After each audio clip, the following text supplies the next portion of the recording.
হাই friends, এফালে দেখিছেনে ৰাতিপুৱা শুই উঠিয়ে এইফালে দেহাগুটো কাপোৰ অলপমান আছিলে সেইখিনি ধুওঁ বুলি উলিয়াই লৈছোঁ। এইফালে ধুই মেলি হোৱাৰ পাছতে এয়া দেখিছেনে মেলি দিছোঁ সোনকালে, যিহেতু ৰ'দটো নাই আজি, বৰষুণ দিওঁ দিওঁ কৰি আছে বতৰটো।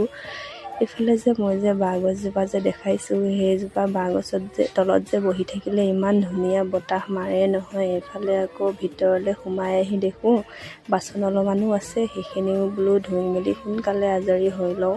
এফালে দেখিছেনে এইখিনি ধুই মেলি আজৰি হোৱাৰ পাছতে মামাহঁতৰ ঘৰলৈ অকণমান যাওঁ বুলি ওলাই লৈছোঁ, দেহাগুটোকো উলিয়াই লৈছোঁ। ইফালে আকৌ ককাইকে বোলে ভায়েকক লৈ, মোৰ ভতিজা হয়, সেয়ে মামীয়ে অকণমান তাৰ কোলাতে বহাই দি ধৰি আছে, নিজে সৰু কি ল'ব তাক, সেইকাৰণে ভয়ে ভয়ে মামীয়ে ধৰি আছে। এইফালে দেখিছেনে আজিলৈ ভিডিঅ'টো ইমানেই আছিলে। বাই, ভিডিঅ'টো চাই কেনে পালে জনাবচোন।